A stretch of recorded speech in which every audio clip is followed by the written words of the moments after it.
വചനയാത്ര ഉൽപ്പത്തി 44 അധ്യായം. ജോസഫ് സഹോദരന്മാരെ പരീക്ഷിക്കുന്നു. ജോസഫ് വീട്ടുകാര്യസ്ഥനെ വിളിച്ചു പറഞ്ഞു, അവരുടെ ചാക്കുകളിലെല്ലാം അവർക്ക് കൊണ്ടുപോകാവുന്നിടത്തോളം ധാന്യം നിറയ്ക്കുക. ഓരോരുത്തരുടെയും പണം അവരവരുടെ ചാക്കിന്റെ മുകൾ ഭാഗത്ത് വയ്ക്കണം.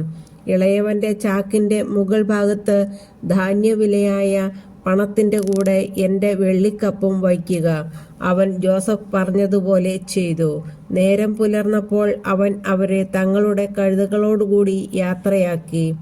അവർ നഗരം വിട്ട് അധികം കഴിയും മുമ്പ് ജോസഫ് കാര്യസ്ഥനെ വിളിച്ചു പറഞ്ഞു, ഉടനെ അവരുടെ പുറകെ എത്തുക. അവരുടെ അടുത്തെത്തുമ്പോൾ അവരോട് പറയുക, നിങ്ങൾ നന്മയ്ക്ക് പകരം തിന്മ ചെയ്തത് എന്തുകൊണ്ട്? നിങ്ങൾ എൻ്റെ വെള്ളിക്കപ്പ് കട്ടെടുത്തത് എന്തിന്? ഇതിൽ നിന്നല്ലേ എൻ്റെ യജമാനൻ പാനം ചെയ്യുന്നത്? ഇതുപയോഗിച്ചല്ലേ അദ്ദേഹം പ്രവചനം നടത്തുന്നത്? നിങ്ങൾ ചെയ്തതു തെറ്റായിപ്പോയി. അവരുടെ ഒപ്പം എത്തിയപ്പോൾ അവൻ അവരോട് അപ്രകാരം തന്നെ പറഞ്ഞു. അവർ അവനോട് പറഞ്ഞു, യജമാനൻ എന്താണ് ഇങ്ങനെ സംസാരിക്കുന്നത്? അങ്ങയുടെ ദാസന്മാർ ഇത്തരമൊരു കാര്യം ചെയ്യാൻ ഒരിക്കലും ഇടയാകാതിരിക്കട്ടെ. ഞങ്ങളുടെ ചാക്കിൽ കണ്ട പണം കാനാൻ ദേശത്തു നിന്ന് ഞങ്ങൾ അങ്ങയുടെ അടുത്ത് തിരികെ കൊണ്ടുവന്നല്ലോ. അപ്പോൾ പിന്നെ ഞങ്ങൾ അങ്ങയുടെ യജമാനന്റെ വീട്ടിൽ നിന്ന് പൊന്നും വെള്ളിയും മോഷ്ടിക്കുമോ? അത് അങ്ങയുടെ ദാസരിൽ ആരുടെ പക്കൽ കാണുന്നുവോ അവൻ മരിക്കണം. ഞങ്ങളെല്ലാവരും യജമാനന് അടിമകളായിക്കൊള്ളാം. അവൻ പറഞ്ഞു, നിങ്ങൾ പറയുന്നത് പോലെ ആവട്ടെ. അത് ആരുടെ കയ്യിൽ കാണുന്നുവോ അവൻ എൻ്റെ അടിമയാകും. മറ്റുള്ളവർ നിരപരാധരായിരിക്കും. ഉടൻ തന്നെ ഓരോരുത്തരും താന്താങ്ങളുടെ ചാക്ക് താഴെയിറക്കി കെട്ടഴിച്ചു. മൂത്തവൻ മുതൽ ഇളയവൻ വരെ എല്ലാവരെയും അവൻ പരിശോധിച്ചു. ബെഞ്ചമിന്റെ ചാക്കിൽ കപ്പ് കണ്ടെത്തി. അവർ തങ്ങളുടെ വസ്ത്രം വലിച്ചു കീറി. ഓരോരുത്തരും ചുമട് കഴുതപ്പുറത്ത് കയറ്റി പട്ടണത്തിലേക്ക് തന്നെ മടങ്ങി. യൂദായും സഹോദരന്മാരും ജോസഫിന്റെ വീട്ടിലെത്തി. അവൻ അപ്പോഴും അവിടെ ഉണ്ടായിരുന്നു. അവർ അവന്റെ മുമ്പിൽ കമിഴ്ന്നു വീണു. ജോസഫ് അവരോട് ചോദിച്ചു, എന്ത് പ്രവൃത്തിയാണ് നിങ്ങൾ ചെയ്തത്? എന്നെപ്പോലൊരുവന് ഊഹിച്ചറിയാൻ കഴിയുമെന്ന് നിങ്ങൾക്കറിഞ്ഞുകൂടെ? യൂദ അവനോട് പറഞ്ഞു, ഞങ്ങൾ എന്താണ് യജമാനനോട് പറയുക? ഞങ്ങൾ നിരപരാധരാണെന്ന് എങ്ങനെ തെളിയിക്കും? ദൈവം അങ്ങയുടെ ദാസരുടെ കുറ്റം കണ്ടുപിടിച്ചിരിക്കുന്നു. ഇതാ ഞങ്ങൾ അവിടുത്തെ അടിമകളാണ്, ഞങ്ങളും കപ്പ് കൈവശമുണ്ടായിരുന്നവനും. എന്നാൽ അവൻ പറഞ്ഞു, ഞാൻ ഒരിക്കലും അങ്ങനെ ചെയ്യുകയില്ല.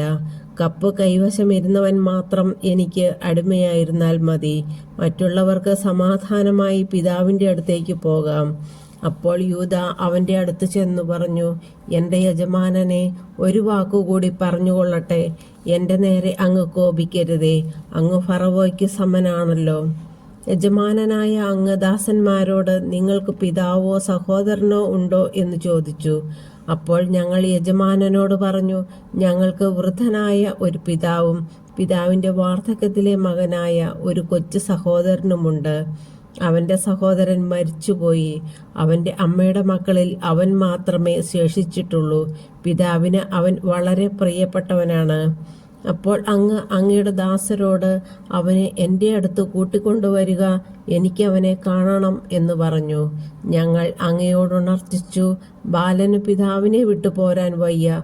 കാരണം അവൻ പോന്നാൽ പിതാവ് മരിച്ചു പോകും. നിങ്ങളുടെ സഹോദരൻ കൂടെ വരുന്നില്ലെങ്കിൽ നിങ്ങൾ ഇനി എന്നെ കാണുകയില്ല എന്ന് അങ്ങ് പറഞ്ഞു.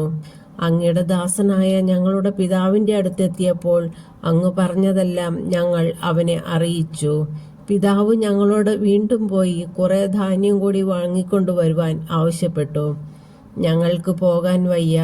എന്നാൽ ഇളയ സഹോദരനെ കൂടി അയക്കുന്ന പക്ഷം ഞങ്ങൾ പോകാം. ബാലൻ കൂടെയില്ലെങ്കിൽ ഞങ്ങൾക്ക് അവനെ കാണാൻ സാധിക്കുകയില്ല എന്ന് ഞങ്ങൾ പിതാവിനോട് പറഞ്ഞു. അപ്പോൾ അങ്ങയുടെ ദാസനായ ഞങ്ങളുടെ പിതാവ് പറഞ്ഞു, എൻ്റെ ഭാര്യ 2 പുത്രന്മാരെ എനിക്ക് നൽകി എന്ന് നിങ്ങൾക്കറിയാമല്ലോ. ഒരുവൻ എന്നെ വിട്ടുപോയി. അപ്പോൾ ഞാൻ പറഞ്ഞു, തീർച്ചയായും അവനെ വന്യമൃഗം ചീന്തിക്കേറി കാണും. പിന്നെ അവനെ ഞാൻ കണ്ടിട്ടില്ല. ഇവനെയും കൊണ്ടുപോയിട്ട് ഇവൻ എന്തെങ്കിലും പിണഞ്ഞാൽ വൃദ്ധനായ എന്നെ ദുഃഖത്തോടെ നിങ്ങൾ പാതാളത്തിൽ ആഴ്ത്തുകയായിരിക്കും ചെയ്യുക. അവൻ്റെ ജീവൻ ബാലൻ്റെ ജീവനുമായി ബന്ധിക്കപ്പെട്ടിരിക്കെ കൊണ്ട് ഞാൻ അവനെ കൂടാതെ പിതാവിൻ്റെ അടുത്ത് ചെന്നാൽ ബാലൻ ഇല്ലെന്ന് കാണുമ്പോൾ അവൻ മരിക്കും. വൃദ്ധനായ പിതാവിനെ ദുഃഖത്തോടെ ഞങ്ങൾ പാതാളത്തിലാഴ്ത്തുകയായിരിക്കും ചെയ്യുക. കൂടാതെ ഞാൻ അവനെ അങ്ങയുടെ പക്കൽ തിരിച്ചെത്തിക്കുന്നില്ലെങ്കിൽ ജീവിതകാലം മുഴുവൻ ഞാൻ അങ്ങയുടെ സമക്ഷം കുറ്റക്കാരനായിരിക്കും എന്ന് പറഞ്ഞ അങ്ങയുടെ ദാസനായ ഞാൻ ബാലനെക്കുറിച്ച് പിതാവിൻ്റെ മുമ്പിൽ ഉത്തരവാദിത്വം ഏറ്റെടുക്കുകയും ചെയ്തിട്ടുണ്ട്. അതിനാൽ ബാലന് പകരം അങ്ങയുടെ അടിമയായി നിൽക്കാൻ എന്നെ അനുവദിക്കണമെന്ന് ഞാൻ അപേക്ഷിക്കുന്നു. ബാലൻ സഹോദരന്മാരുടെ കൂടെ തിരിച്ചുപോയിക്കൊള്ളട്ടെ. അവനെ കൂടാതെ ഞാൻ എങ്ങനെ പിതാവിൻ്റെ അടുത്ത് ചെല്ലും? അവന് സംഭവിക്കുന്ന ദുരിതം ഞാൻ എങ്ങനെ സഹിക്കും?